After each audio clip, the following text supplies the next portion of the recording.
তুমি জীবন তুমি মরণ আদার গরে তুমি আপন তুমি জীবন তুমি মরণ আদার ঘরে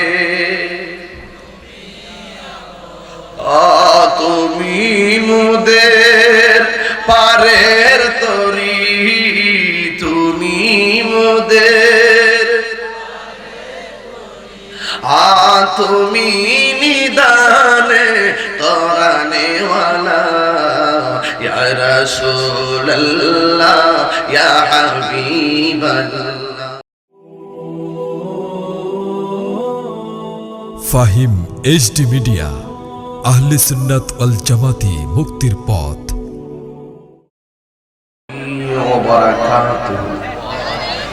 মুআজ্জাজ ওয়া মুকাররাম ওয়া মুবাল্লিগিন উলামায়ে কেরাম, কসবা উপজেলাধীন শিমরাইল মধ্যপাড়া কেন্দ্রীয় জামে মসজিদ কমিটির উদ্যোগে আয়োজিত 53তম ওয়াজ ও দোয়ার মাহফিলের সম্মানিত সভাপতি জনাব হাজী শাহজাহান ভূঁইয়া সাহেব, সহ সভাপতি জনাব ডাক্তার ইমাম হোসেন সাহেব, প্রধান অতিথি শিমরাইল মধ্যপাড়া কেন্দ্রীয় জামে মসজিদের সভাপতি, সুপ্রিম কোর্ট ঢাকায় অনবদ্য ব্যক্তিত্ব আলহাজ অ্যাডভোকেট আনোয়ার হোসেন জাহিদ ভূঁইয়া, প্রধান মেহমান পুলিশ সুপার জনাব ফাইজুল কবির সাহেব সহ আমার চোখে দেখা অনেক গণ্যমান্য ব্যক্তিবর্গ, সময়ের নিরূপণে সবার নাম উল্লেখ না করতে পারলেও সবার প্রতি আমি শ্রদ্ধা নিবেদন করছি, শ্রদ্ধা জ্ঞাপন করছি। পাশাপাশি আপনারা যারা দিনের বেলায় এসেছেন, এত ব্যস্ততার ভিতরেও আপনারা সবাই আদবের সাথে মহব্বতের সাথে বসে পড়বেন আর শুকরিয়া তান সকলে পড়ুন আলহামদুলিল্লাহ। পর্দানশীল অনেক মা বোনরা এসেছেন, সকলকে আমি সালাম জ্ঞাপন করছি।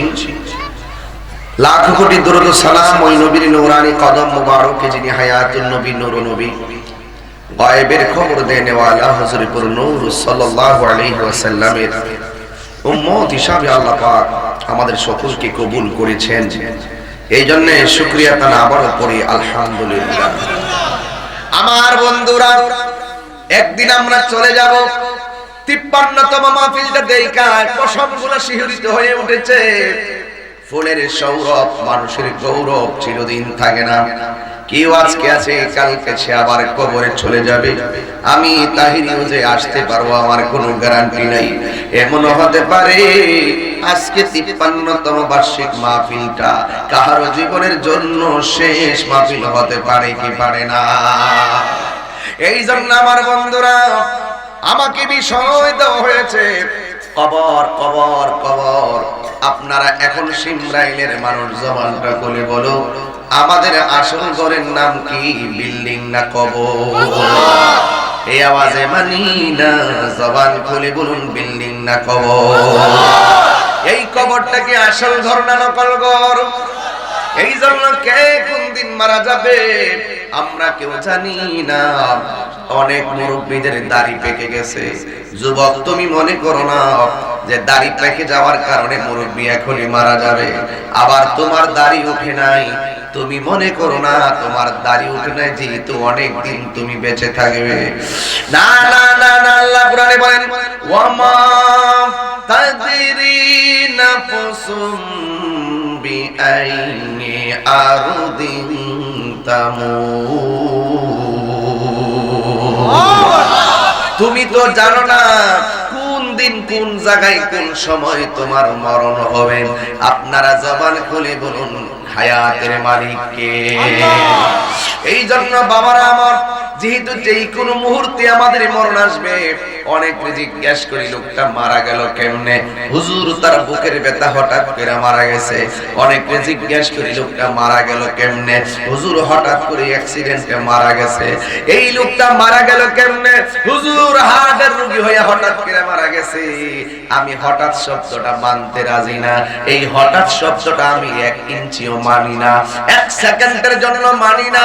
কারণ মৃত্যু হঠাৎ হয় না, আল্লাহ যখন লিখে রেখেছেন তখনই তোমার মৃত্যু হবে, কিন্তু মৃত্যুটা এই দিন হবে তুমি প্রস্তুত ছিলে না বলেই তোমার কাছে হঠাৎ মনে হয়েছে। এই জন্য আমার নবী বলছেন সবসময় মরণের জন্য প্রস্তুত থাকো। আল্লাহুম্মা বিসমিকা আমুতু ওয়া আহইয়া। রাতের বেলা শোয়ার সময় আল্লাহর নামে ঘুমায়, আবার বলে আল্লাহ তুমি আমরারে জীবন দিয়া দিও, আল্লাহ আবার তুমি আমরারে ঘুম থেকে উঠাইয়া দিও। কারণ ঘুমটা কিন্তু কামাউতিন মরণের মতো। এই জন্য অনেক মানুষ ঘুমের ঘরে গিয়েও আর জাগ্রত হয় নাই, ঘুমাইয়া গেলে ওঠার কোনো গ্যারান্টি নাই। এই জন্য মরণটা হঠাৎ হয় না, হঠাৎ হয় না, যখন আল্লাহ লিখেছে তখনই তোমার মরণ হয়েছে।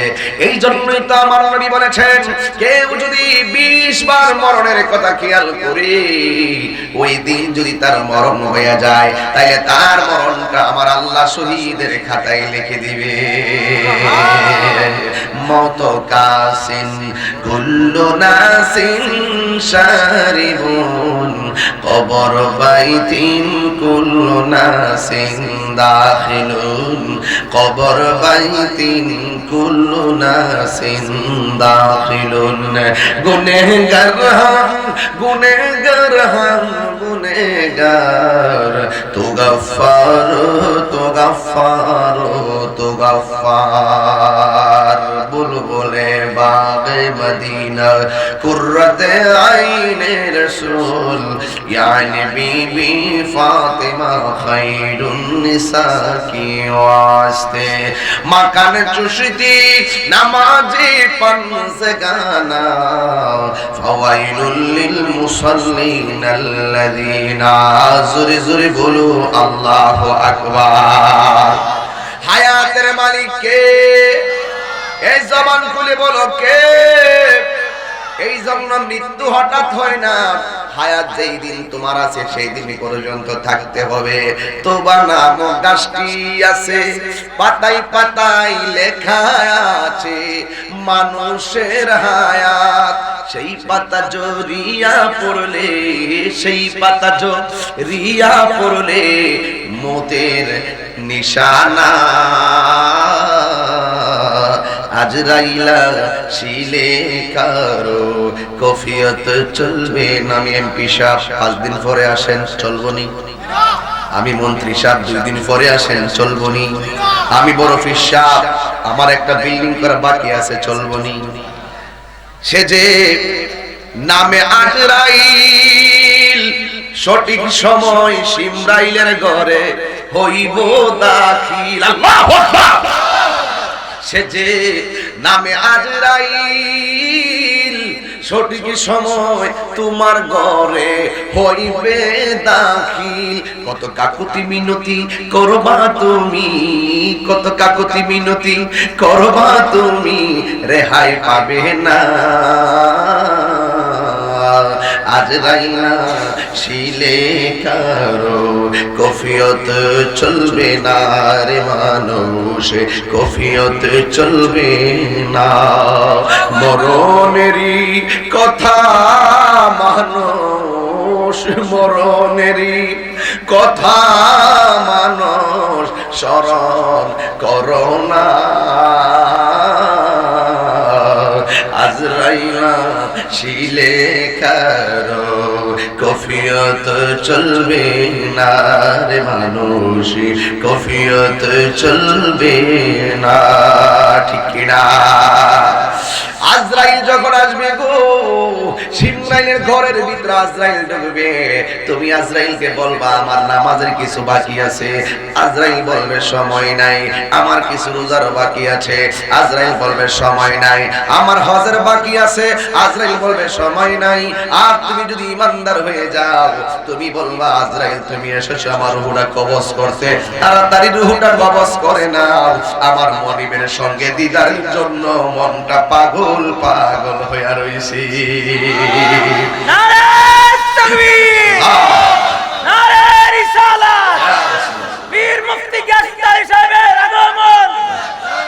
আল্লাহু আকবার, আল্লাহু আকবার।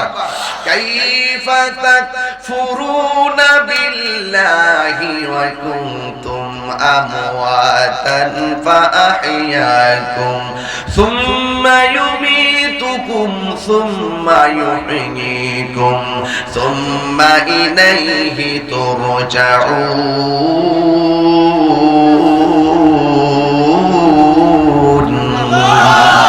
আল্লাহ রাব্বুল আলামিন বলেন তোমরা কিভাবে তোমাদের রবকে অস্বীকার করছো। এই বেটা দেখো, ও বাবা দেখেন হাতের তালুর চামড়াটা এই পাশে না দিয়া যদি চামড়াটা এই পাশে দিত, পায়ের তলের চামড়াটা যদি উপরে দিয়া উপরে চামড়াটা নিচে দিত, আমরা হাঁটতে কষ্ট হইতো। আল্লাহ রাব্বুল আলামিন কয় কাইফা তাকফুরুনা বিল্লাহ।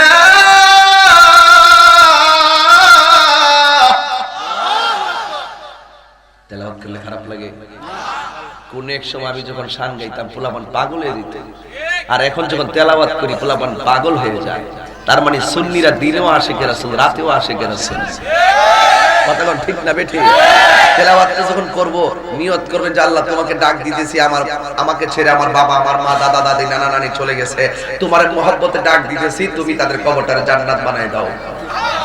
এই নিয়ত করে আল্লাহরে ডাক দিবেন। রাজি আছেন সবাই? এই জন্য বলেন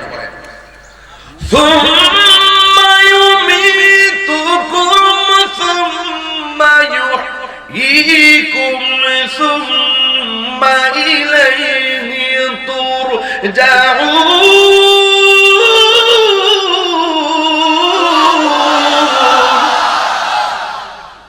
হায়াতের মালিক কে? আরো জোরে বলো কে? হায়াতের মালিক আল্লাহ। আল্লাহ বলেন কাইফা তাকফুরুনা বিল্লাহ, তোমরা কিভাবে আল্লাহ আমাকে অস্বীকার করছো। ফাবিআইয়ি আলাই রাব্বিকুমা তুকাযযিবান। তোমরা তোমাদের তো আপনি পরওয়ারদিগার সে কোন কোন নিয়ামত সে বিতলাওগি, তুমি তোমার রবের কোন কোন নিয়ামতকে অস্বীকার করবে। আপনারা জবান খুলে বলেন নিষ্প্রাণ থেকে প্রাণ দিয়েছে কে? নিষ্প্রাণ থেকে প্রাণ দিয়েছে কে? আবার প্রাণটারে প্রাণ ছিনিয়ে নিয়ে যাবে কে? আবার কবরে যাওয়ার পরে জীবনটা দিবে কে? জীবন দেওয়ার পরে আর কি মরণ হবে? ওই এই জগৎটারে বলা হয় আখিরাতের জগৎ। মৃত্যুর পরে জীবনকে আখিরাত বলা হয়, যেই জগতে তোমার আর মরণ হবে না। রাস্তা হলো দুইটা, একটা হলো ভালো রাস্তা, আরেকটা হলো মন্দ রাস্তা। আমার আল্লাহ বলেন মা আতাকুমুর রাসূলু ফাখুযুহু ওয়া মা নাহাকুম আনহু ফান্তাহু।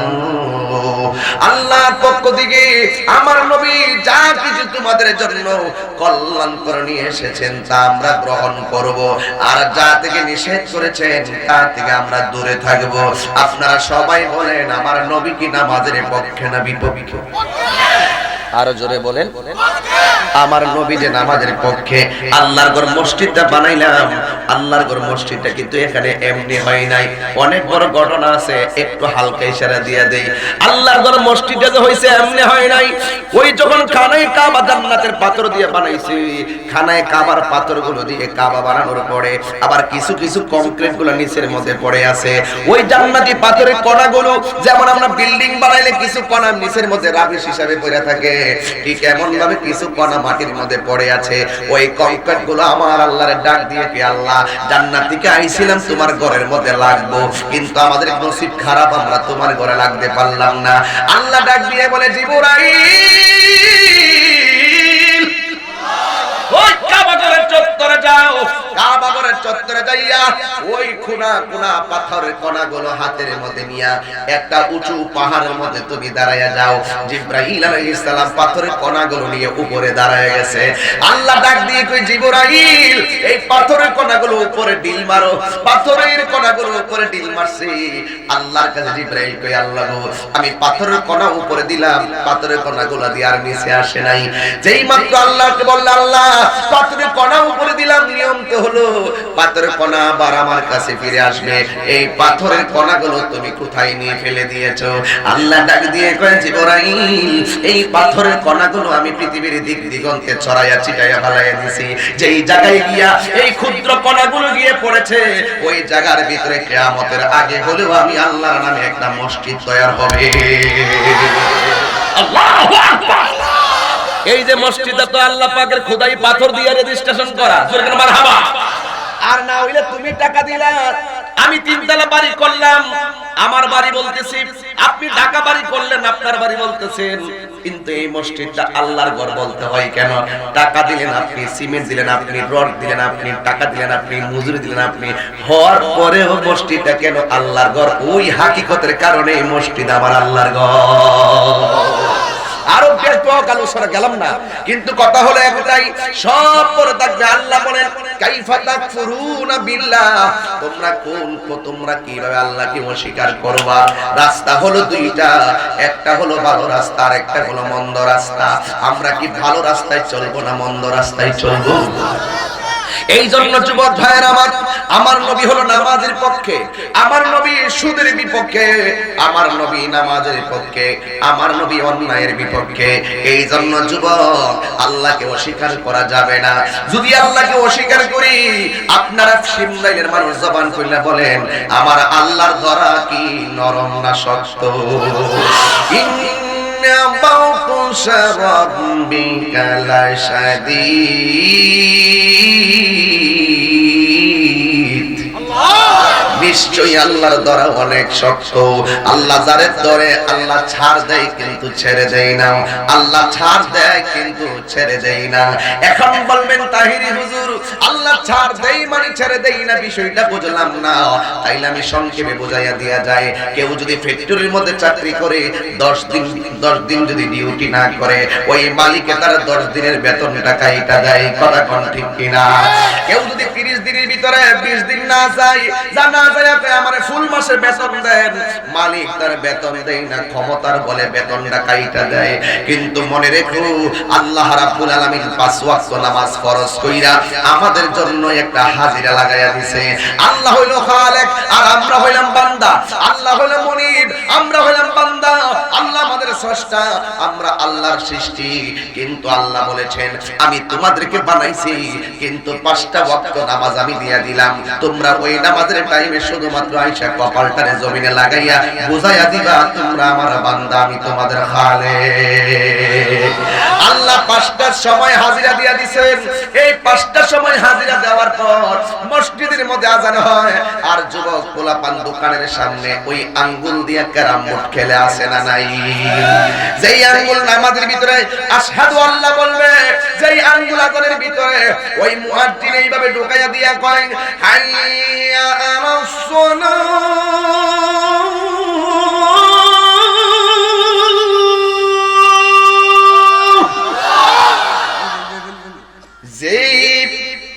যেই মুয়াজ্জিন আঙ্গুল কানে ঢুকাইয়া করে কইতাছে হাইয়া আলাস সালাহ, নামাজের দিকে আসো, আর তুমি ওই টাইমে দোকানের মধ্যে এই আঙ্গুলটা দিয়া কয় ক্যারাম বোর্ড খেলতেছো, ক্যারাম বোর্ড খেলতেছো, কিন্তু তোমার হিসাব বড় কড়াই ঘন্টায় দেওয়া লাগবে।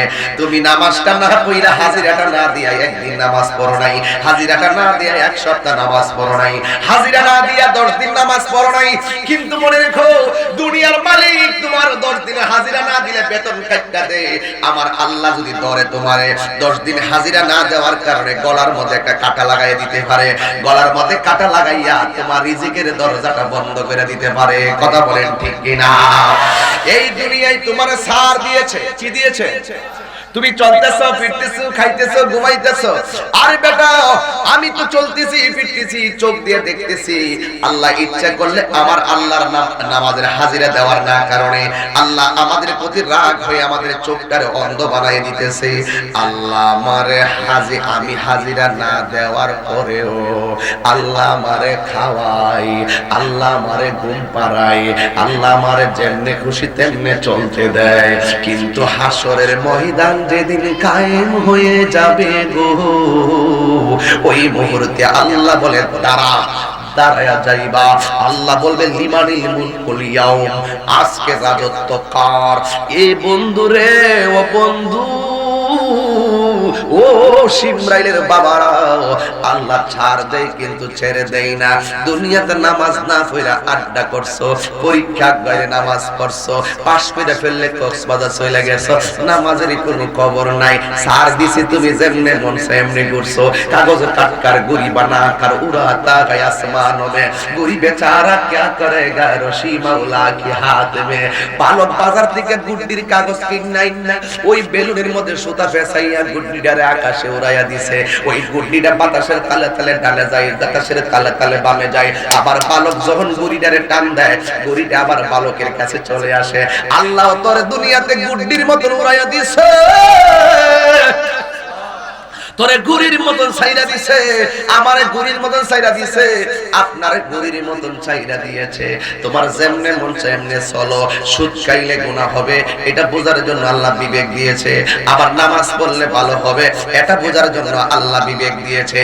কিন্তু তুমি যেমনে মন চায় এমনে চলতেছো, বিবেকটারে সঠিক জায়গায় কাজে না লাগাইয়া তুমি যেমনে খুশি তেমনে চলো, তুমি চলতে থাকো চলতে থাকো। আল্লাহ যেদিন তোমারে টান দিব, ওই দিন পৃথিবীর সব শক্তি যদি এক হইয়া যায়, তোমাকে রাখার মতন সক্ষমতা আর শক্তি কাহারও নাই। কথা বলেন ঠিক কিনা? এই জন্য আমার বাবা, কবর বিষয়টা বড় মর্মান্তিক, অনেক কঠিন একটা জায়গা। এই জন্য আমি আপনাদের কাছে বলতে চাই, আল্লাহ রাব্বুল আলামিন হাসরের ময়দানে ছেড়ে দিবে না কেন জানোনি? আল্লাহ বলে একটা কদম সামনে যাবি না, আমি যে হাজিরা দিছিলাম আমাদের হিসাবটা আগে দিয়ালো। কারণ হাসরের ময়দানে সব ইবাদতের মধ্যে সর্বপ্রথম হিসাব হবে নামাজের হিসাব। কথা কোন ঠিক কিনা? আমার নবী আপনার নবী বলে, জগৎবাসী বেনামাজের জন্য কবরের ভিতরে তিনটা শাস্তি। জোরে বলেন কয়টা শাস্তি? বেনামাজের জন্য কবরে তিনটা শাস্তি। ও শিমরাইলের বাবারা, এক নম্বর শাস্তি কোনটা জানেননি? এক নম্বর শাস্তি হলো ওই কবরটাতে দেওয়ার পরে এই কবরটাকে আমার আল্লাহ সংকীর্ণ করে দিবে, এমন ছোট করে দিবে। আমার দিকে তাকায়া দেখেন, আমার হাতের মধ্যে কি নিলাম? টিস্যু নিলাম। এই যে হাতের মধ্যে আমি টিস্যু নিলাম, এই টিস্যুটা দেখেন কত দৈর্ঘ্য প্রস্থ সমান সমান, কিন্তু আমি টিস্যুটারে এইভাবে যেমনি ছোট বানাইয়া ফেললাম, একেবারে খাটো বানাইয়া ফেললাম, একদম ছোট হইয়া গেছে, আর দৈর্ঘ্য প্রস্থ নাই। এমন ভাবে আমার আল্লাহর হাবিব বলেন, বেনামাজি যখন কবরে যাইব, দৈর্ঘ্য প্রস্থ নাই, এমন ভাবে তোর কবরটারে সংকীর্ণ বানাইয়া দিবে, যেমন এই যে বোতলটার ভিতরে মোবাইলটা এই দিকটা ঢোকানো যত কঠিন, এর চাইতে কঠিন বানাইয়া ফেলবে তোমার এই দেহটারে, এর চাইতে ছোট খাটো করে বানাইবে, কবরটারে সংকীর্ণ করে দিব। আমার নবী বলে, উম্মতের যখন কবরটারে সংকীর্ণ করে দিবে, তখন কবরের মানুষটা এমন জোরে আল্লাহর একটা ডাক মারা দিব, আল্লাহ, ও আল্লাহ গো আল্লাহ, কেমন আযাব আর ভালো লাগে না, কেমন চাপা আমার মারছো, আমার হাড্ডিগুলা দিয়ে একটার ভিতরে আরেকটা ঢুইকা গেছে। ও আল্লাহ আল্লাহ আল্লাহ আল্লাহ আল্লাহ আল্লাহ আল্লাহ, এমন একটা চিৎকার মারবো, আমি যদি সিমরান এসে বিপদে পড়া যায়, আমি যদি বলি বাঁচাও বাঁচাও বাঁচাও, আনোয়ার জাহিদ ভইয়া ভাই যদি আমার সামনে পড়ে, আমারে দৌড়াইয়া আইসা বাঁচাইবো, কই হুজুর কি হইছে কি হইছে? কিন্তু কবরের মধ্যে এমন ভাবে তুমি কান্না, এত কান্নাকাটি করবা, একটা কবরের সঙ্গে আরেকটা কবর লাগানো, একটা ঘরে আগুন লাগলে আরেক ঘরের মানুষের দেখতে পালায়, দৌড়াইয়া খালের পানি নালার পানি আইনা ঘরের আগুন নিবাইতে আসে। এ কেমন ঘর, কেমন বাড়ি, কেমন জগৎ! একটা কবর বাজে আরেকটা কবরে মাটি চাপা দিয়ে তার হাড্ডিগুলা গুঁড়া বানাইয়া ফেলতেছে, পাশের কবরের মানুষটা কিছু করার নাই। এই জন্য যুবকরে আমার, এমন ভাবে তুমি চিৎকার মাইরা দিবা, চিৎকার মারার পরে বন্ধু আমার নবী কই এমন বিকট আওয়াজ হবে, ওই আওয়াজের পরে যখন তার চিৎকারের এমন বড় আওয়াজ, আমার নবী বলেন এই কান্নার আওয়াজ যদি পৃথিবীর কোনো মানুষের কানের মধ্যে লাগতো, ওই মানুষের কানের পর্দাটা ফাইটা রক্তক্ষরণ হইয়া যাইত, এমন বড় করে একটা চিৎকার মারবো। এ আমার সিমরাইলের মা, মা গো, ও আম্মা, আমরা তো তোমাদের পেট থেকে এসেছি গো মা, তুমি তো মনে করছো তোমার বাবার বাড়ি থেকে নতুন কাপড় পইরা তোমার স্বামীর বাড়ি গেছো, এটাই বুঝি আসল নায়র গো মা। আসলে এইটা নন, তোমার আসল নায়র নয়। একটাবার হিসাব মিলায়া দেখো, তোমার বিয়ের আগে তোমার গোসল দিছে, বিয়ের দিন তোমারে সাজাইয়া দিছে, এক বাড়ি থেকে আরেক বাড়িতে নিয়ে ঢুকাইয়া দিছে। দেখো একবার হিসাব মিলাইয়া দেখো, ওই কবরে যাওয়ার আগে তোমাকে গোসল দেওয়া হবে, এরপর এমন সুন্দর কাপড় তোমারে পরায়া দেওয়া হবে। পুরুষের কাপড় হলো 3টা, মহিলাদের কাপড় হলো 5টা। এই 3-5 ভিতরেই হলো খেলা শেষ। তোমাকে পালকির মধ্যে উড়াইবো, পালকির মধ্যে উঠাইয়া একটা ঘরে নিয়ে যাইবো। ওই ঘরটার মধ্যে নামাইয়া দিয়া সুন্দর করে বাসর ঘরে যেমনে দরজা লাগাইয়া দে, ঠিক এমন ভাবে ওই ঘরটার মধ্যে দরজা লাগাইয়া দিবে। ওই ঘরের মধ্যে দরজা লাগাইয়া দেওয়ার পর ও বন্ধু, ওই কবরটার মধ্যে চলে গেলে তোমার দুনিয়ার আর সম্পর্ক থাকবে না। এত হাজার হাজার মানুষ তোমার কবরে আর যাবে না। ও বন্ধু, আমার ঈমান ছাড়া যদি আমি কবরে যাই কি উপায় হবে তাহিরির? ও আমার আব্বা রে, ও আমার ভাই, আমি একটা কথাই বলবো, কবরে বেঈমান হয়ে গেলে কোনো উপায় নাই, ঠিক কিনা বলো? এই জন্য আমার নবী বলেন, ওই কবরের ভিতরে এইভাবে মাটি চাপা দেওয়ার পর ডান হাতের হাড়িগুলো বাম হাতের হাড়ির ভিতরে ঢুকে যাবে, ডান হাতের হাড়িগুলো বাম হাতের হাড়ির ভিতরে ঢুকে যাবে। অনেক মানুষ বলে তাহিরি মাহফিলে হাজার হাজার মানুষ হই। এই কথাটা শুনলে আমার কাছে বেশি শান্তি লাগে না। কেন জানো? আমার যদি ইমানের সাথে মরণ না হয়, একটা বন্ধু আপনারা হাজার মানুষ কেউ আমার সঙ্গে কবরে যাবে না, কেউ আমার কবরে আপন হবে না। দুনিয়ার বন্ধু কোনো অভাব নাই, মরণের পরে কবরে যাওয়ার কোনো বান্ধবীর কোনো সুযোগ নাই। কথা কোন ঠিক কিনা? তুমি জীবন, তুমি মরণ, আদার গরে তুমি আপন, তুমি জীবন, তুমি মরণ, আদার ঘরে তুমি মুদের পারের তরি, তুমি মুদের তুমি নিদানে তরানে ওয়ালা, ইয়া রাসূলুল্লাহ ইয়া হাবিবাল্লাহ, ইয়া রাসূলুল্লাহ ইয়া হাবিবাল্লাহ, ইয়া রাসূলুল্লাহ, তুমি মোদের আশার আলো, তাই তো তোমায় বাসি ভালো, তুমি মোদের আশার আলো, তাই তো তোমায় বাসি ভালো। হৃদয় নামের ফুলদানিতে হৃদয়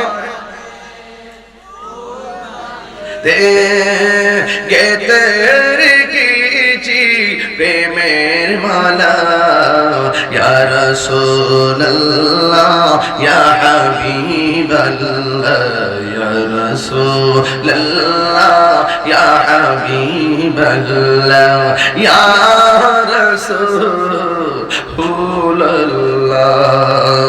ইয়া রাসূলুল্লাহ। একটা জবান বন্ধ রাখবেন না। আমার নিজের হাতের লেখা গজলটাই গাইলাম আপনাদের সামনে। এ আব্বারে, বেনামাজি হইয়া কবরে গেলে 3টা শাস্তির একটা হলো কবরটারে আমার আল্লাহ সংকীর্ণ করে দিবে, হাড্ডিগুলা গুড়া গুড়া বানায়া ফালাইব। এখন বললেন তাহিরি হুজুর 2 নম্বর শাস্তি কি? আমার নবী বলেন বেনামাজির কবরে 2 নম্বর শাস্তি হলো, ওই আমার মসজিদটা আমার সামনে তো, এই জন্য আমি একটু গুরুত্ব দিয়ে কথা বলছি। এই মসজিদ হলে কি হবে যদি মুসল্লি আপনারা না যান? আল্লাহর গজব করবে। এই মসজিদটাই কিন্তু আপনারা অভিশাপ দিবে। আল্লাহর কোরআন না পড়লে কোরআনটাই কিন্তু অভিশাপ দিবে। আল্লাহর সঙ্গে বিরোধিতা করলে আল্লাহই কিন্তু আপনারা অভিশাপ দিবে। আল্লাহ কোরআনে বলেন, ইন্নাল্লাযীনা ইউযুনা আল্লাহা ওয়া রাসূলাহু লা'আনাহুমুল্লাহু ফিদ দুনিয়া ওয়াল আখিরাহ ওয়া আ'আদ্দা লাহুম আযাবান মুহিনা। আল্লাহকে কষ্ট দিলে আল্লাহ লানত দেয়, নবীর কষ্ট দিলে আল্লাহর লানত। এই জন্য যুবকের দল আমার নবী বলেন এই 2 নম্বর শাস্তি হলো এই কবরটার ভিতরে জাহান্নামের আগুন ঢুকিয়ে দেওয়া হবে। আরে জাহান্নামের আগুন কেমন জানোনি? এখন বলবেন তাহিরি হুজুর জাহান্নামের আগুনের রংটা কেমন? আমি আপনার একটা ইতিহাস শোনায়া যাই। জাহান্নামের আগুনের রংটা ছিল সর্বপ্রথম দুধের চাইতে সাদা। এই আগুনটা জ্বলতে জ্বলতে হয়ে গেছে লাল, এরপরে লাল আগুনটা জ্বলতে জ্বলতে জাহান্নামের আগুন হয়ে গেছে কালো। এখনো জাহান্নামের আগুনের রং হলো কালো। চিৎকার মাইরা কি আল্লাহু আকবার বলবেন না? আরে কবরটাও অন্ধকার, জাহান্নামের আগুনটাও কালো। এমন ভাবে তোমার আগুন দিয়ে পুরাইব, ঘরের মধ্যে আগুন লাগলে ফায়ার সার্ভিস আইসা মার্কেটের আগুন নিভাই। কয়েকদিন আগে তো গতকাল না পরশুদিন কসবাতে কোন জায়গায় আগুন লাগলো? ফেসবুকে দেখলাম কসবাতে আগুন লাগছে। কসবা হ্যাঁ পেয়েছিলাম, ওই গাড়ির মধ্যে বসে আমি দোয়া করেছিলাম, আল্লাহ রে এমন বিপদ তুমি আমাদের দিও না যে এই বিপদে চোখের পলকে আমাদের সব শেষ হয়ে যায়। বুঝছি হঠাৎ করে এমন বিপদ আপদ আসে, ভূমিকম্প আসে, ঘূর্ণিঝড় আসে, আইলা আসে, করোনা আসে, এইগুলো আমাদের একমাত্র আমাদের অন্যায়ের কারণে আসে। আল্লাহ এ চালাও সে পথে যে পথে তোমার প্রিয়জন গেছে চলি। ঘরের পাশে আগুন লাগলে পাশের বাড়ির কেউ আইসা নিভাইতে আসে। বন্ধুরে আমার, ও আমার শিবলাইলের বাবা, ও আমার যুবক ভাইয়েরা গো, এই কবরের ভিতরে আগুন নিবাইবার মতন কেউ যাবে না, শুধুমাত্র আগুন ধাউ ধাউ করে জ্বলতেছে। এ বাবা জাহান্নামটার গভীর কত জানোনি? একটা পৃথিবীর, এই পৃথিবীটা যত বড় তার চাইতে 70 গুণ বড় একটা পাথর ওই জাহান্নামের মুখের মধ্যে যখন ফেলে দিল, ঠিক 70,000 বছর পরে ওই পাথরটা গিয়ে জাহান্নামের তলদেশে পড়েছে। ওই জাহান্নামের লাকড়ি কি জানোনি? কি দিয়ে আমার আল্লাহ জাহান্নামের আগুন ধরাইবো? এই আগুন ধরাইবো আমার আল্লাহ মানুষ আর পাথর দিয়া। আল্লাহু আকবার। দুনিয়ার লাকড়ি দিয়ে আগুন ধরাইবো, আর আমার আল্লাহ মানুষ এবং পাথর দিয়া জাহান্নামের আগুনের তাপ বাড়াইবো। কেমনে সহ্য করবো? আমি পারবো না গো আল্লাহ। ও বন্ধুরে, আমার নবী আপনার নবী বলেন 2 নম্বর শাস্তি হলো জাহান্নামের আগুন কবরে ঢুকাইয়া দেওয়া হবে। এবার বলবেন 3 নম্বর শাস্তি কোনটা? 3 নম্বর শাস্তি হলো ওই কবরের ভিতরে, ওই কবরের ভিতরে একটা সাপ ঢুকাইয়া দিব।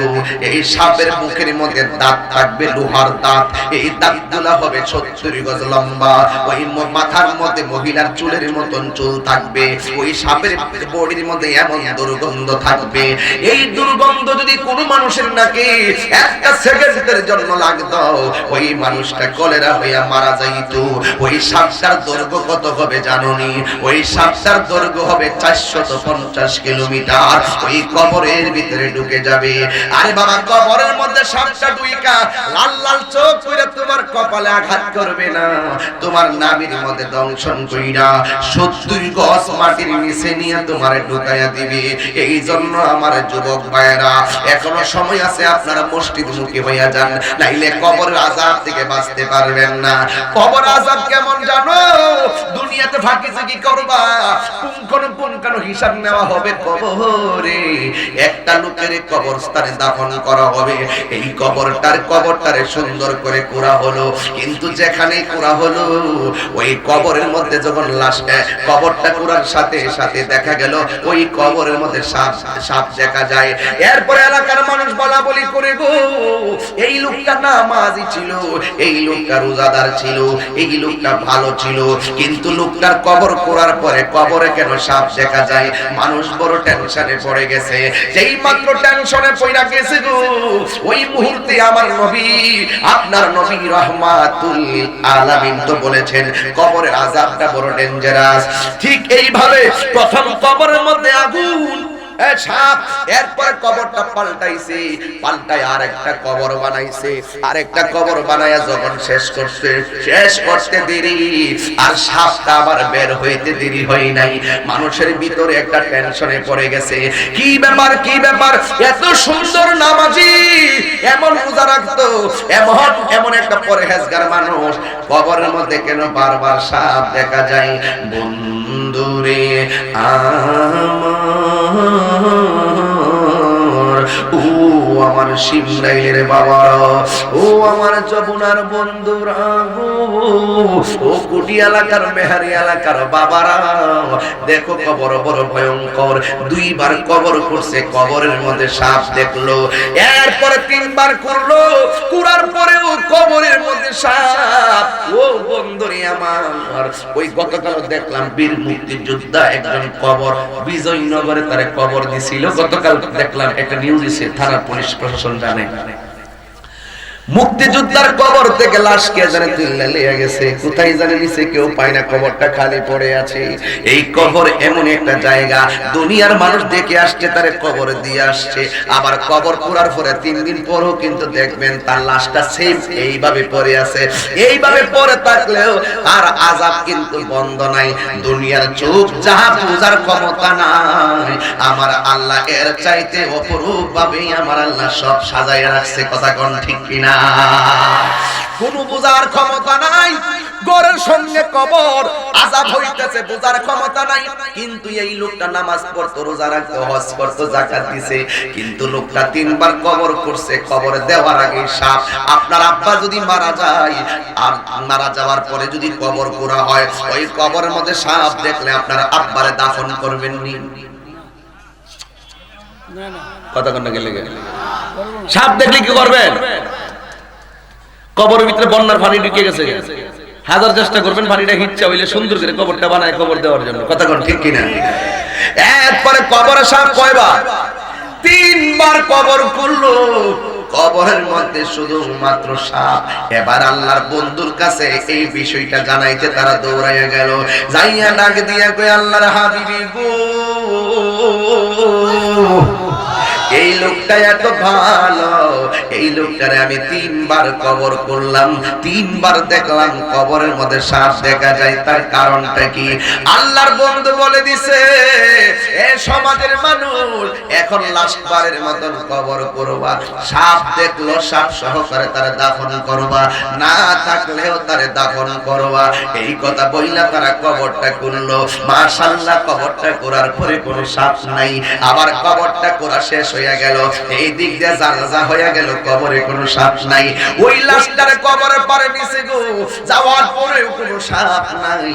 এবার 2 জন কবরের মধ্যে নামলো, নামার পরে কবরটার মধ্যে নামাইছে, এরপর কবরের মধ্যে সাপ নাই। যেই মাত্র 2 জন কবর দিকে উঠে আসছে, বাঁশগুলা উপরে বিছায়া দেওয়ার জন্য রেডি হইছে। রে বাবা, আল্লাহর লীলা খেলা বুঝা যায় না, আল্লাহ ছাড় দেয় কিন্তু ছেড়ে দেয় না। ওই কবরের ভিতরে চতুর্দিকে দিয়া সাপ আইসা তারা লাশটারে পেস মাইরা দিছে। এবার এলাকার মানুষ তাড়াতাড়ি তার উপরে পাশ দিয়া চাটাই দিয়া তারে কবরটা দাফন কইরা সুন্দর করে তারা বাড়িতে চলে গেছে। বাজারের মধ্যে বলা বলি শুরু হইয়া গেছে, এই লোকটা 5 ওয়াক্ত নামাজ পড়তো, এই লোকটা রোজা রাখতো, এই লোকটা বড় ভালো ছিল, এই লোকটা বড় আল্লাহওয়ালা ছিল, কিন্তু এই মানুষটা বড় বিশ্বস্ত ছিল। কিন্তু কবরে কেন বারবার আমরা সাপ দেখলাম? 2 জনের মধ্যে একটা চিন্তার উদয় হইয়া গেছে। কারণটা কি? মানুষে মানুষে বলা বলি করে কেন সাপ?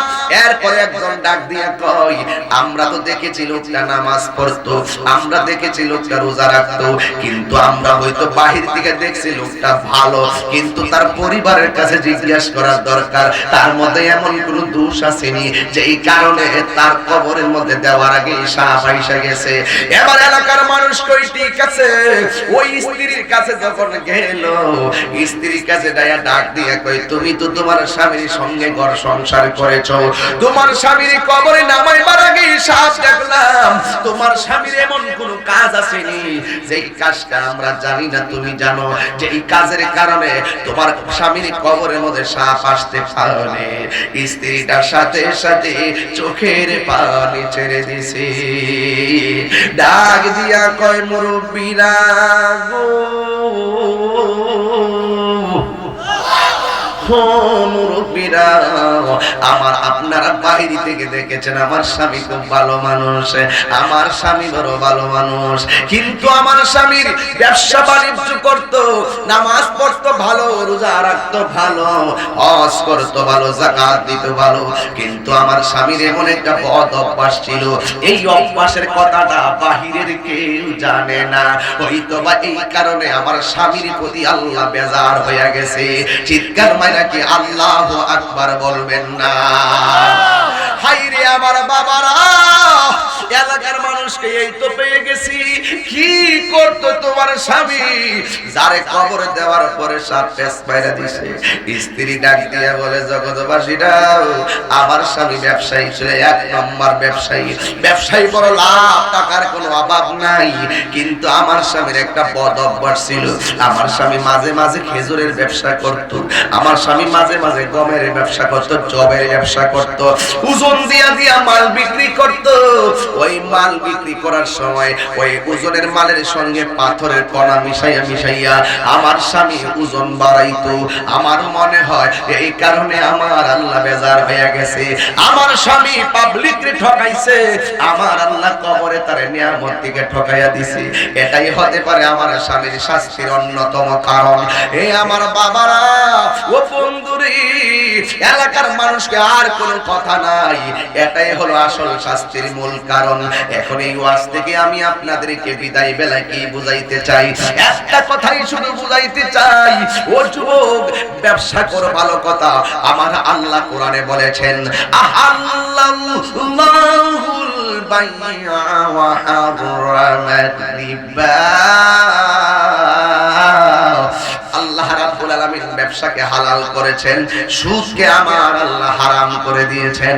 এই জন্য আমি বলবো, ও বন্ধু, ব্যবসা করা ভালো কথা, মানুষকে ঠকাইবেন না, মানুষকে ধোঁকা দিবেন না, মানুষকে যদি ধোঁকা দেন আল্লাহ আপনারে ধোঁকায় ফেলে দিবে। এই জন্য বন্ধু, আমার দেশের মধ্যে কিন্তু চাউলের মধ্যে পাথর মিশাইনি, না না, চাউলের মধ্যে পাথর মিশাই না, ধান টান থাকে পাথর মিশাই না, কারণ কঙ্কর গুলা বাইসা থেকে মানুষের সহজে দেখতে পারে, কিন্তু অনেক সময় ক্ষেত খামারে ধান হওয়ার কারণে পাথর থাকতে পারে, কিন্তু পাথর গুলা এইভাবে এরো পাথরে মিশাই না।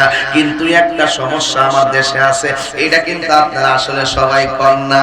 আরে বাবা, চাল না, আমার দেশের মধ্যে অনেক মানুষ আছে দুধের সঙ্গে পানি মিশাইয়া মানুষকে প্রতারণা করে। কথা বলেন ঠিক কিনা?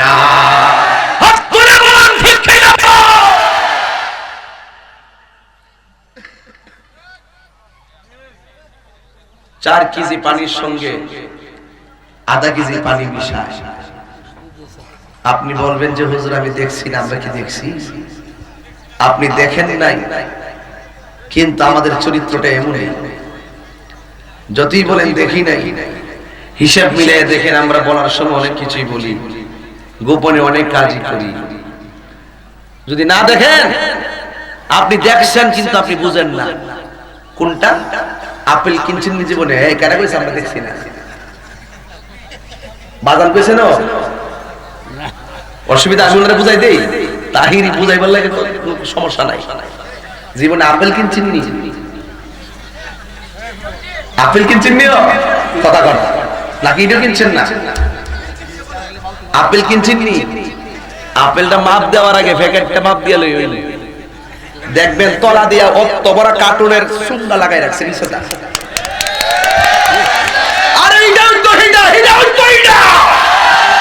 আপনি দেখছেন নাকি? দেখছেন কি হই বুঝেন না। দেখবেন সুন্দর কইরা আপেলের ঠুঙ্গাটার নিচে ইচ্ছা মতে মুড়া একটা কাবার লাগাই, এটার ওজন বাড়াইলা 200 গ্রাম, মিষ্টির গ্রাম একই অবস্থায়। এরপরে আপেল কিনতে যান ঠুঙ্গাটা দেখবেন, এই জন্য কইবেন কই আগে মাপ দিন, আমি ব্যাগ লয়ে আইছি। হ্যাঁ ধরবেন ঠিক মতো, ধরে কইবেন যে আপনার আপেলটা মাপা দিন আগে, ওইটা দিয়ে ওই যে পলিথিনের এই যে সুতার ব্যাগ দিয়ে আছে না, এইটি দিয়ে মাপেন, আমার ঠুঙ্গা লাগতো না। অন্ধকারে যায় কইবেন যে ঠুঙ্গা লাগতো না, ওই আমি ব্যাগ লয়ে আইছি। আপনি তো মনে করতেছেন আরে 300 গ্রাম কম দিলে দেলাইছে, এটা কিন্তু বিষয় না, অসুবিধা না, আপনি কিন্তু বেঁচে যাবেন। আর যেই লোক মনে করতেছে যে আমি তারা 200 গ্রাম ঠকাই দিয়ে কাল একটা কইরা লাইছি, 200 গ্রাম দিয়ে ঠকাইয়া 1 কেজি কয়শো গ্রামে, তো 1000 গ্রামে যদি হয়, তাহলে এইভাবে যদি সে দৈনিক যদি কাজ করে, আপনি যাইয়া দেখেন হাজার হাজার হাজার হাজার হাজার হাজার হাজার হাজার মানুষের কেজি বিক্রি করতেছে, সে এইভাবে মানুষকে ফাঁকি দিতেছে। এইভাবে কি একদিনে ব্যবসা? যারা বড় ব্যবসা করে এরা 5 ব্যবসা করে, 5। যারা অল্প ব্যবসা করে 1000 2000 ব্যবসা করে, যেমন মাটির যে ব্যবসা করে, ডেজারে মাটি বুঝেননি, হেরা সাইরা না করে ব্যবসা করে, সাইরা না করে। যারা বড় বড় ব্যবসায়ী কিন্তু এমনি হয়ে যায়, হেরা অল্প একটু দপ্তরলি চলে, একবারে লালের লাল হয়ে যায়। ঠিক আছে, আপনি তো মনে করতেছেন যে একটু কমাই দিয়া ওই যে মোবাইল আছে আমরা যে অপটেন ডু, হ্যাঁ কথা অপটেন ডু, আমরা যদি দেখেন যে 5000 টাকার তেল দাও, এখানে খেলা আছে, আমরা বুঝেন না, যাই করেন 5000 10 টাকার তেল দাও, তখন তাই না এই কামটা করতে পারতো না, তাই না এই কামটা করতে তো না, কেমনে এটা এখন বুঝাইতাম না। আপনি মনে করছেন যে ঠাস করে ঢুকাই দিয়ে একটু করে ঠকাই দিলাম, আপনি মনে বাচ্চা গেছেন এই ওজনে, যারা ওজনে, এই জন্য বলছে ফামাইয়া আমাল মিস। খারাপ লাগছে নাকি? এটা কিন্তু প্রয়োজনীয় কথা, কিন্তু এগুলো ঘটনা না, এগুলো চেতনা। এগুলো কি চেতনা, ঘটনা না। আপনি মনে করছেন যে কোন রকম ভাবে তারা ঠকাই দিয়ে আমি জিততে গেলাম গা, হ্যাঁ আপনি দুনিয়ায় কিছু হতে পারেন, মাগার কবরে যাওয়ার পরে আপনাকে জাররা জাররা পরিমাণ হিসাব দিতে হবে, ঠিক কিনা বলেন? এজন্য আজকে থেকে কি মাপ কম দিবেন? মাপে কম দিবেন, মানুষকে ঠকাইবেন, বাহিরের মাইক বন্ধ করে দেবেন, বাহিরের মাইক বন্ধ করে বক্সটা ঠিক রাখেন। হ্যাঁ বক্সে চলো, অসুবিধা নেই। আর আমরা মসজিদ যেহেতু কাছে আছে, আমরা নামাজের জন্য এত দূরে যাইতে হবে না, নামাজের জন্য এত দূরে যাইতে হবে না। দেখি ভাই ভাই বইটা ঠিক আছে, কি কষ্ট দিছে আপনারা? তাইলে আজকে থেকে ওয়াদা করেন, আর কি মাপে কম দিব? কাউকে মাপে কম দিব?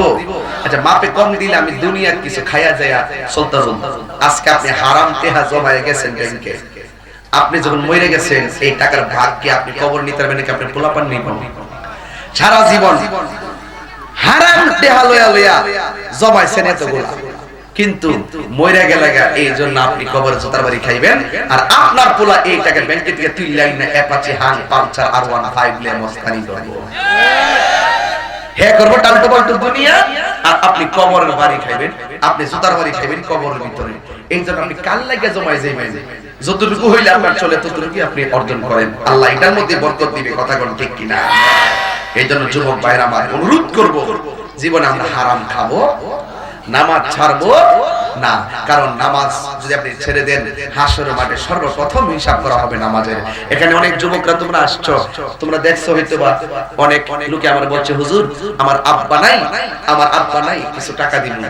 এই যে আব্বা নাই শব্দটা, এই বাবা নামক বড় বৃক্ষটা আপনার ঘরে নাই, এই শূন্যতা আপনি কোনো কিছু দিয়ে পূরণ করতে পারবেন?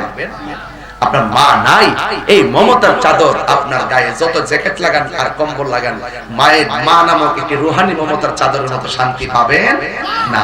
এই জন্য ওয়াজ যে শুনেন, শুধু শোনার মধ্যে আমরা সীমাবদ্ধ রাখবো না। আজকে মসজিদে আপনারা টাকা দিচ্ছেন, এই যুবকরা এখানে আসছেন, ম্যাক্সিমাম যুবকদেরকে বলতে চাই, তোমরা আজকে থেকে ওয়াদা করো, জীবনে যতদিন পর্যন্ত বাঁচবো কোনোদিন মা বাবার মনে কষ্ট দিব। রাজি আছেন? কারা কারা রাজি? একটা হাত তুলেন তো দেখি। নারে তাকবীর, নারে রিসালাত, নারে গাউসিয়া, আহলুস সুন্নাত ওয়াল জামাত। হাত নামান। আজকে দেখি কি মা বাবারে কষ্ট দিবেন?